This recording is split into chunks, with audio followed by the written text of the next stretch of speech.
It's one of the most audacious films I've ever seen because it is a deeply detailed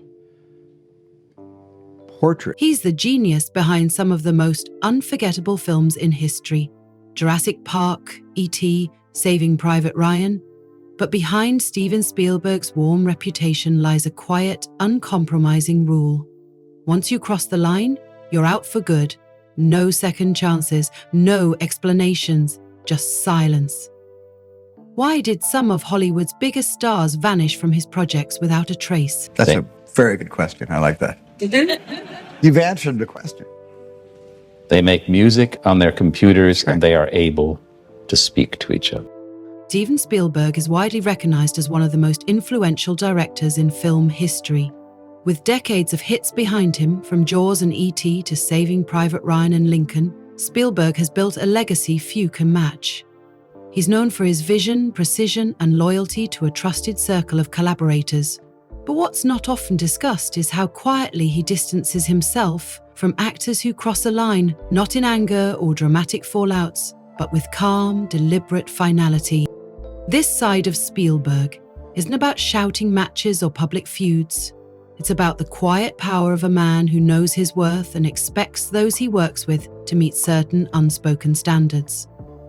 He rarely makes a spectacle out of conflict, but when trust is broken or respect is lost, the consequences are absolute. A-list actors have learned this the hard way, while some, like Tom Hanks and Harrison Ford, have enjoyed long-standing partnerships with him. Others found themselves shut out without a second chance. It's not just about professionalism on set. Spielberg appears to value trust, humility, and a shared vision. And when that alignment disappears, so does the opportunity to work with him again. Part 1 of this story looks at 2 high-profile examples, Megan Fox and Shia LaBeouf. Both were major stars with strong ties to Spielberg projects, and both saw those relationships end after missteps that may have seemed small at the time, but proved irreversible. Megan Fox's rise in Hollywood was fast and explosive. After her breakout role in Transformers, directed by Michael Bay and executive produced by Spielberg, she became one of the most recognizable faces in the industry. But her success hit a wall after just 2 films. The turning point came not in a scandal or an on-set disaster, but in an interview. While venting frustrations about the intense working environment on set, Fox made a comparison that would cost her dearly. She said that Michael Bay was like Hitler when directing. On the surface, the remark might have seemed like a throwaway exaggeration, not unusual in the entertainment world where actors often complain about difficult shoots. But in this case, it touched a nerve, and the fallout was swift. What many people didn't realize at the time was that Steven Spielberg, who has been outspoken on issues relating to World War II and the Holocaust throughout his career, was deeply involved in the Transformers franchise. He wasn't just loosely connected to the films, he had a significant hand in their development as an executive producer. Michael Bay later said that it was Spielberg who directly instructed him to remove Fox from the 3rd film, Transformers: Dark of the Moon. According to Bay, Spielberg called him personally and said, "Fire her." That's exactly what happened. There was no negotiation, no recasting, no statement to clarify the situation. Fox was dropped from the franchise, and her character was written out entirely. She wasn't mentioned in the next film, and her departure was left unexplained in the story. It was as if she had never been part of it. Fox later tried to explain her side, suggesting the media had twisted her words or taken them out of context. But by then, the decision had already been made. Spielberg never addressed the situation publicly, which is typical of his style. He doesn't air disputes or go on the defensive. His silence spoke volumes. The message was clear. Certain lines, once crossed, don't come with a path back. It's worth noting that Spielberg is not known for rash decisions. Over the years, he has built a reputation for giving actors room to explore and make mistakes. He's directed children and newcomers, seasoned legends and controversial figures. But the incident with Fox showed that when something goes against his values, especially something as serious as a Hitler comparison, He doesn't take it lightly. It also reinforced just how much influence he holds behind the scenes, even on projects he isn't directing himself. Shia LaBeouf's story is a little different, but no less telling. LaBeouf had become a household name after appearing in the same Transformers series that launched Fox to stardom. At the time, he was considered one of Hollywood's most promising young actors. That reputation only grew when Spielberg cast him in Indiana Jones and the Kingdom of the Crystal Skull, one of the most anticipated sequels of its era. In that film, LaBeouf played Mutt Williams, a character that many assumed was being positioned as the heir to the Indiana Jones legacy. The role came with a lot of attention, and Spielberg appeared to be mentoring him toward leading man status. During production, everything seemed fine. LaBeouf publicly praised the film and his experience working on it. But once the movie was released, the narrative changed, and fast. In interviews after the film's debut, LaBeouf began criticizing the project. He admitted he wasn't happy with his own performance, which in itself isn't uncommon among actors. But he didn't stop there. He also questioned the creative decisions made during production and suggested that Spielberg had played it too safe. He described the film as formulaic and hinted that the director's once revolutionary style had become predictable. For someone like Spielberg, those comments likely felt more personal than professional. He had taken a chance on LaBeouf, brought him into one of his most beloved franchises, and given him a major spotlight. For LaBeouf to turn around and criticize the project so soon and so publicly created a rupture that couldn't be repaired. According to several industry insiders, Spielberg saw it not as feedback, but as a betrayal. Worse still, LaBeouf didn't back down. In later interviews, he doubled down on his criticisms, describing Spielberg's directing process as mechanical and uninspiring. He painted a picture of disillusionment that clashed starkly with the gratitude he had expressed just months earlier. Whether those feelings were valid or not, the manner in which they were shared became the real issue. The consequences were subtle but definitive. LaBeouf was not invited back for the next Indiana Jones film. His character was never mentioned again. Spielberg didn't address the situation in the media, but the absence was obvious. In an industry that often thrives on comebacks and second chances, there was none here. Years later, LaBeouf himself acknowledged the damage. He admitted he had mishandled the situation and expressed regret over how he spoke about the film and Spielberg. But by then, the bridge had already burned. Spielberg had moved on, and LaBeouf's career took a different path, one that led him more into independent films and away from the blockbuster stage. What both these stories show is that Spielberg values more than talent. He values consistency, respect, and alignment with his vision.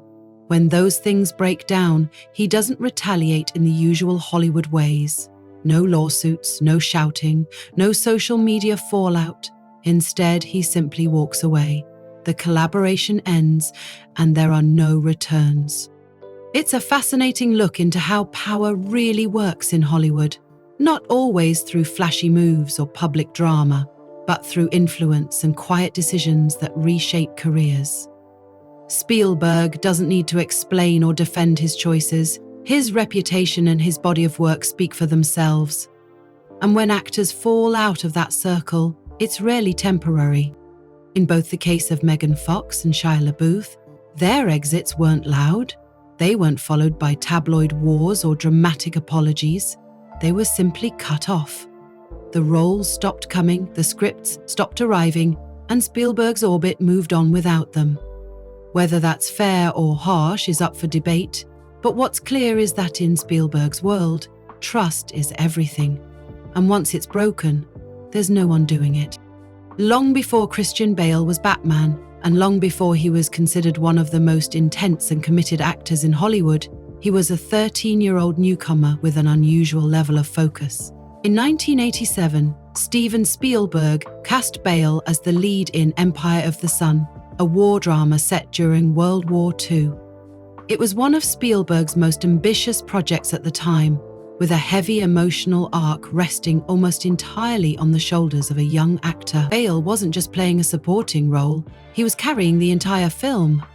It wasn't the first time Spielberg had worked with child actors. He had directed youngsters in films like E.T. and Close Encounters of the Third Kind.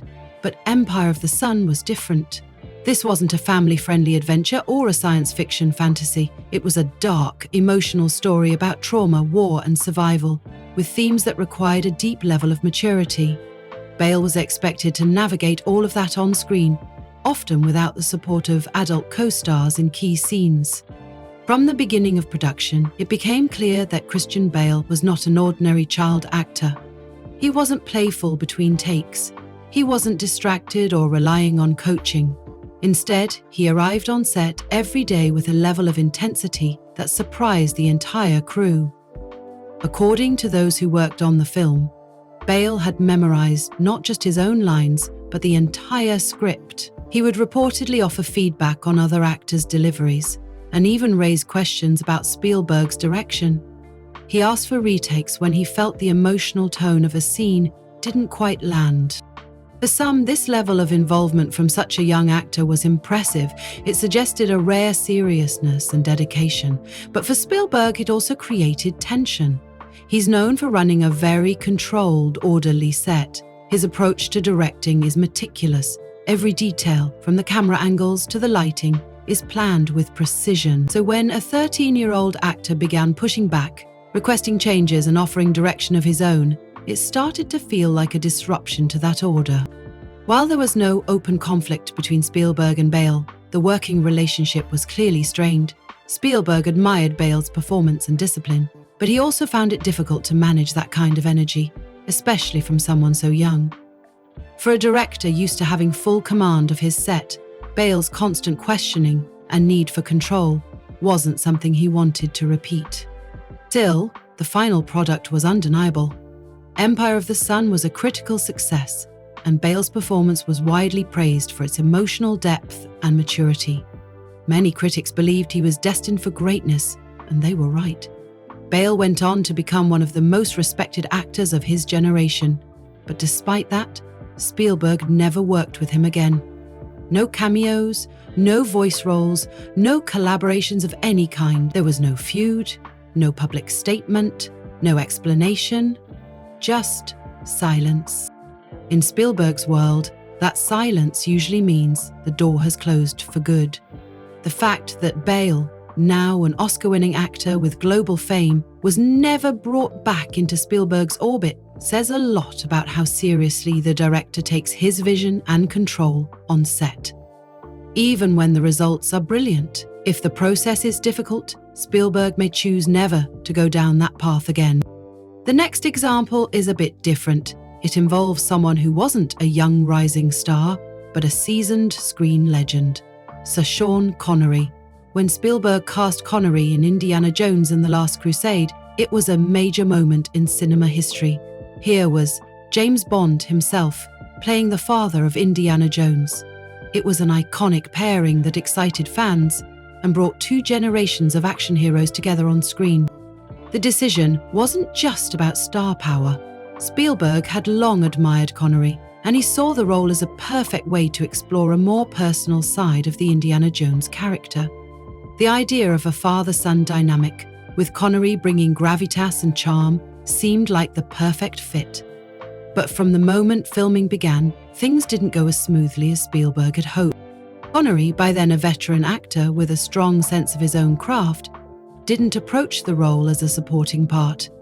He wanted a say in how the character was written, how he was portrayed, even what he wore. According to multiple sources, Connery pushed for rewrites and challenged Spielberg's decisions on set. He had a clear idea of who the character should be, and he wasn't shy about saying so. Spielberg, while respectful of Connery's stature, wasn't looking to hand over creative control. He had a clear vision for the film, particularly the relationship between Indiana and his father. For him, the story was about a distant, emotionally reserved father figure who slowly reconnects with his son. Connery, however, reportedly wanted to give the character more authority and dignity, less comic relief and more presence. The tension between them wasn't explosive. There were no shouting matches or walkouts, but the conflict was persistent. Connery would often request alternate takes, sometimes minutes before shooting. He would question script choices and suggest changes that clashed with Spielberg's direction. The production wasn't derailed, but it did become more complicated than Spielberg had anticipated. Complicating matters further was Connery's star power. The studio, aware of how valuable his name was to the project, tended to side with him in creative discussions. That dynamic put Spielberg in a position he didn't enjoy, having to constantly negotiate with an actor rather than lead the set with full authority. Despite all of this, the final film was a success. Indiana Jones and the Last Crusade was a box office hit, and Connery's performance was widely praised. Audiences loved the chemistry between him and Harrison Ford, and many consider it one of the best entries in the franchise. But behind the scenes, Spielberg had already made a decision. There would be no future collaborations with Connery. When the next Indiana Jones projects came around, Connery's name was never seriously considered, not even for a small role or a voice cameo. Even when he was asked about it in interviews, Spielberg was always polite but non-committal. He would praise Connery's talent, acknowledge his contribution, and then move on. The distance was clear. Like with Christian Bale, the end of the working relationship wasn't marked by any public falling out. There were no negative headlines or tabloid stories, just a quiet decision that Connery would not be part of Spielberg's creative world going forward. In many ways, that's how Spielberg operates. He doesn't need to make a spectacle. His choices are made behind the scenes, and they tend to be final. Both of these cases highlight an important part of Spielberg's directorial style. He's not just looking for actors who can perform, he's looking for collaborators who understand his process and respect the environment he creates on set. That environment relies heavily on trust, control, and a shared understanding of the story being told. When that dynamic is challenged, whether by youthful intensity or seasoned assertiveness, Spielberg is willing to walk away, no matter how big the name or how strong the performance. It's a pattern that's repeated throughout his career. Spielberg is one of the few directors who has the clout to make these decisions without having to explain them. He doesn't rely on dramatic fallouts or media narratives. He simply chooses not to work with someone again. And for actors in Hollywood, that can be more career-changing than any public controversy. While Christian Bale and Sean Connery both delivered excellent performances under Spielberg's direction, they also represent two very different kinds of creative tension. In Bale's case, it was a young actor's overwhelming commitment that disrupted the balance on set. In Connery's case, it was a veteran's desire for creative control that challenged Spielberg's authority. In both cases, the result was the same: a one-time collaboration that never repeated. In an industry where relationships often determine future opportunities, Spielberg's quiet exits are powerful. He doesn't burn bridges in a public sense, but once he's made his mind up, the door seems to close for good. These aren't decisions made out of spite, but out of a deep commitment to maintaining a certain standard on his sets. And that standard, as many have learned, is non-negotiable. In the world of film, casting can seem like magic, pairing the right actor with the right role at the perfect time. But behind the scenes, the relationships between directors and actors are often more fragile than they appear. Even at the highest levels of Hollywood, collaboration isn't guaranteed. Steven Spielberg, for all his generosity and loyalty to longtime partners, is also known for being quietly firm when working dynamics become too difficult. Julia Roberts and Steven Spielberg were both at the peak of their careers when they worked together on Hook in 1991. Roberts had just become a global sensation after Pretty Woman, while Spielberg had already established himself as one of the most successful directors of all time. The idea of them joining forces on a big-budget, modern retelling of Peter Pan seemed like a guaranteed hit. In Hook, Robin Williams starred as a grown-up Peter Pan, Dustin Hoffman played Captain Hook, and Julia Roberts was cast as Tinkerbell. On paper, it looked like a dream team. The concept was ambitious and sentimental, blending childhood nostalgia with adult themes. Spielberg had always been drawn to stories that explore family, memory, and fantasy, so Hook fit comfortably into his broader filmography, and the set was probable. But while the visuals and themes were in place, the production was far from smooth. Reports from the set described serious tension, particularly surrounding Julia Roberts. At the time, she was going through intense personal stress. Her engagement to actor Kiefer Sutherland had ended abruptly just days before their wedding. She arrived on set emotionally strained, and according to multiple crew members, it affected her behavior. She was frequently late, spent long periods in her trailer, and had difficulty connecting with the rest of the cast and crew. The nickname that reportedly spread among the crew was Tinker Hell, a pun on her role and her perceived attitude on set. It's a label that, while exaggerated by gossip, reflects a general mood behind the scenes. Spielberg, who usually ran organized and positive sets, found himself trying to manage an unpredictable situation. He's known for being supportive, especially to actors dealing with personal challenges, but even his patience has limits. Roberts, according to some accounts, struggled with the technical demands of playing Tinkerbell. The role required her to act against green screens, often alone, and rely heavily on visual effects to fill in the gaps. For many actors, this can be creatively draining.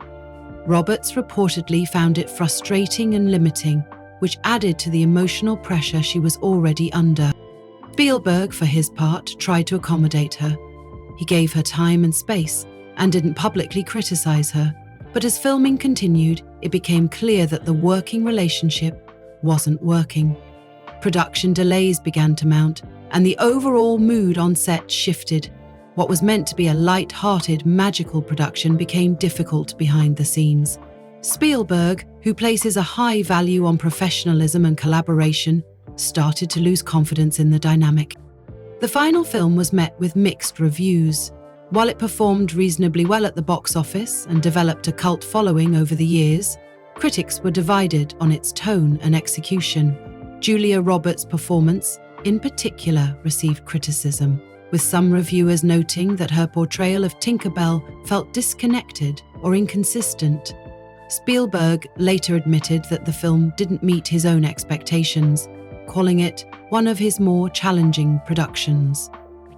In interviews years later, Spielberg was unusually candid about his experience working with Roberts. While he avoided being harsh or personal, he stated that if he could go back, he wouldn't cast her again. Coming from someone known for being diplomatic in the press, this was a striking admission. He didn't dwell on the details or assign blame, but the message was clear. The experience had left a lasting impression. Roberts, for her part, has rarely spoken in depth about Hook. In the few interviews where she's been asked, she's offered brief, non-specific responses, often reflecting or giving polite praise. There's been no attempt at reconciliation, no follow-up collaboration, and no sign that the working relationship ever recovered.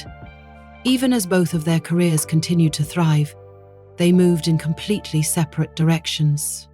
The fact that Spielberg never cast Roberts in another film, not even in a small role or cameo, speaks volumes. At the time, she was one of the most bankable stars in the world. Her name alone could draw audiences, and her talent was widely recognized. But none of that was enough to earn her a second chance with Spielberg. Once the trust was broken, the professional door closed.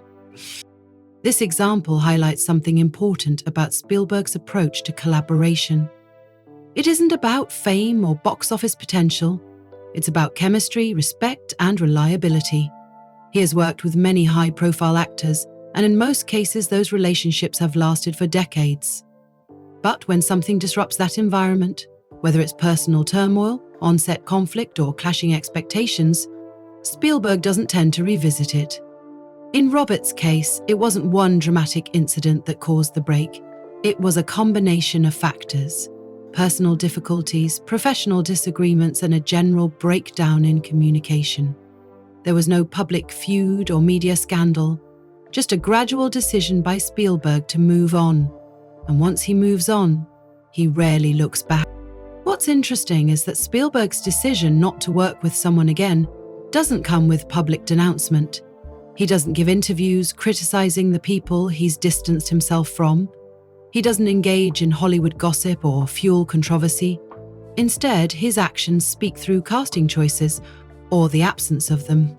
Julia Roberts continued to have a hugely successful career after Hook. She won an Academy Award, starred in numerous acclaimed films, and remained a fixture in Hollywood for decades. Spielberg's decision not to work with her again didn't damage her career, but it did close off the opportunity to be part of his creative world, a world that, for many actors, represents the pinnacle of film achievement. Being part of a Spielberg project carries a kind of prestige that goes beyond just having another film credit. His films often become cultural landmarks. They are studied, remembered, and revisited for generations. For actors, being part of that legacy is not just a career move, it's a chance to be etched into cinematic history. That's what makes being shut out of his orbit so significant. Actors who have stayed in Spielberg's good graces, like Tom Hanks, Harrison Ford, and Leonardo DiCaprio, often appear in multiple films across decades. The continuity of those partnerships speaks to something deeper than just shared success. It reflects a mutual understanding and trust that Spielberg holds in high regard. Once that trust is broken, it seems, the relationship doesn't recover. This pattern isn't about punishment. Spielberg isn't known for holding grudges or seeking revenge. It's more about protecting the environment he creates on set. His process depends on collaboration, focus, and a shared sense of purpose. When those elements are compromised, he simply adjusts course, quietly, permanently. Julia Roberts' experience serves as a reminder that even the biggest stars are not exempt from those expectations. No amount of fame or past success guarantees a future with Spielberg.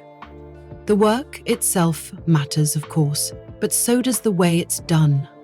The behind-the-scenes dynamic can be just as important as what ends up on screen. In Spielberg's world, where discipline, mutual respect, and professionalism are non-negotiable, the cost of a misalignment, whether temporary or not, can be final. For every actor who has stayed in Steven Spielberg's inner circle, there are those who, at one point or another, quietly disappeared from his projects. Some were rising stars, others were Hollywood royalty. But once the working relationship broke down, whether because of creative tension, personal conflict, or repeated friction, the professional door seemed to close without fanfare. The pattern is rarely loud, never scandalous, but always deliberate. Richard Dreyfuss is one of the most surprising examples of this quiet distancing. During the 1970s, he was more than just a regular collaborator. He was arguably Spielberg's closest on-screen partner. Their work together helped to find a new era of Hollywood storytelling, blending character-driven narratives with genre-defining spectacle. When Spielberg cast him in Jaws in 1975, Dreyfuss became the face of one of the most iconic thrillers of all time. The success of that film changed both of their careers forever. A couple of years later, Spielberg brought Dreyfuss back to star in Close Encounters of the Third Kind. That film, another massive success, showcased Dreyfuss in a leading role that required emotional depth, subtlety, and range. It cemented his place not just as a dependable actor, but as one of Spielberg's most trusted collaborators. Their creative chemistry was strong, and their results spoke for themselves. At the time, it seemed like a partnership that would continue for years. In fact, Spielberg once described Dreyfuss as the perfect mix of vulnerability and unpredictability, qualities he considered essential to the characters he was building. The director clearly saw something in Dreyfuss that matched the kind of storytelling he wanted to do. Their films together were more than just successful. They were culturally significant. It made what happened next all the more unexpected. After reuniting for the 1989 romantic drama Always, Spielberg and Dreyfuss never worked together again. The sudden silence raised questions, especially considering how close they had once been. Dreyfuss wasn't just a former co-worker, he had helped build the foundation of Spielberg's early career. So what happened? The answer doesn't come from one explosive argument or major controversy. Instead, it appears to have been a slow accumulation of tension, subtle disagreements and creative clashes that eventually wore down the relationship. Dreyfuss, by many accounts, was a highly talented but often challenging presence on set. During the production of Jaws, he frequently questioned Spielberg's direction and clashed with co-stars. That film was famously difficult to shoot, not just because of the mechanical shark, but because of strained dynamics behind the camera. On Close Encounters, similar issues surfaced. Dreyfuss reportedly pushed for more control over his character and requested changes to scenes that Spielberg had already finalized. At the time, Spielberg was still in his early 30s and perhaps more open to negotiation or compromise. But as the years went by and his reputation grew, so did his preference for tight control on set. By the time they worked together on Always, Spielberg was a global icon, running massive productions with little room for unpredictability. Dreyfuss's approach, still marked by a strong desire to shape his characters and challenge direction, may no longer fit within that system.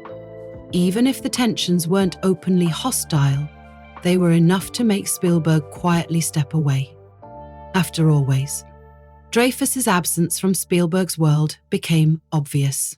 He was not cast in any of the director's later films. There were no voice roles, no cameo appearances, no surprise reunions. For someone who had once been so central to Spielberg's rise, it was a complete break. And in typical Spielberg fashion, it was done without public explanation.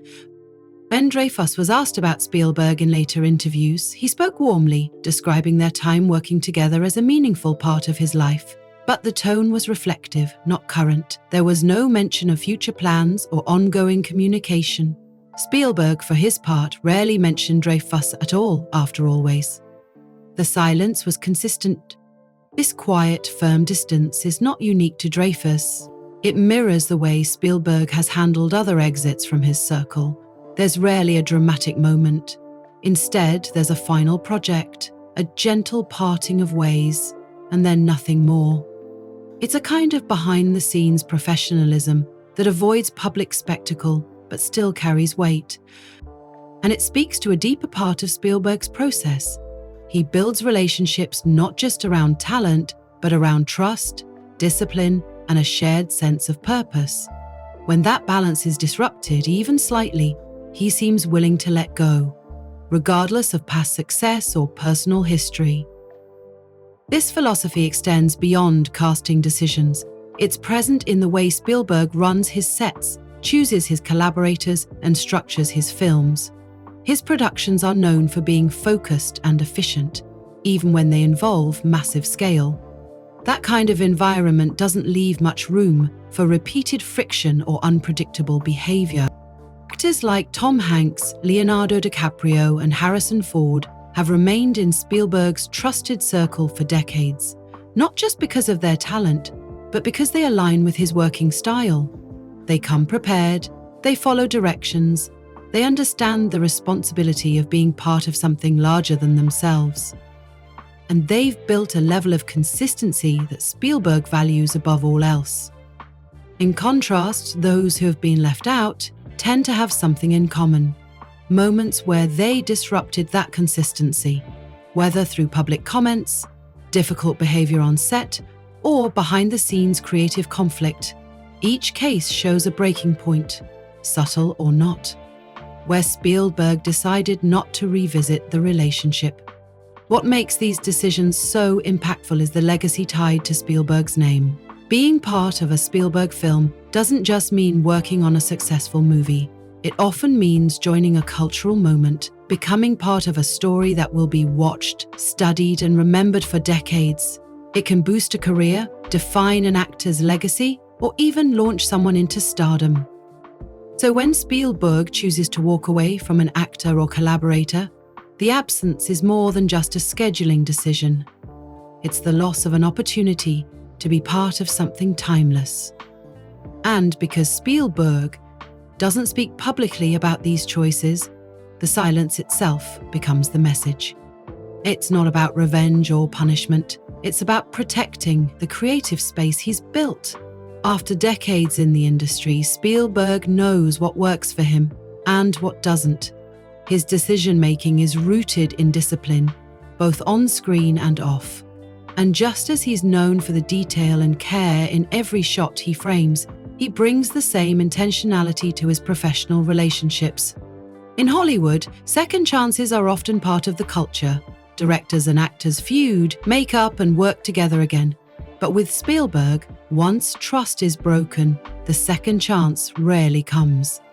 Not because he's cold, but because his system depends on stability, collaboration, and complete focus. When that system is disrupted, he quietly moves on and doesn't look back. For the actors who remain in his orbit, the unspoken rules are clear. Show up on time, do the work, respect the process, don't undermine the vision, especially not publicly.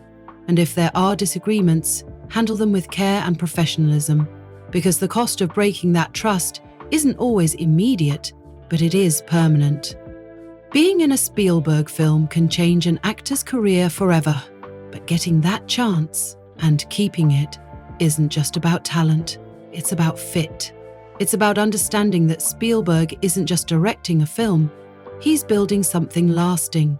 And in that kind of work, there's no room for anything less than total alignment. For those who've been cut out, whether through a single comment, a strained production, or a slow erosion of trust, the door tends to close without warning and without explanation. And in an industry built on second takes, Spielberg is one of the few who, once he says, "That's a wrap," means it.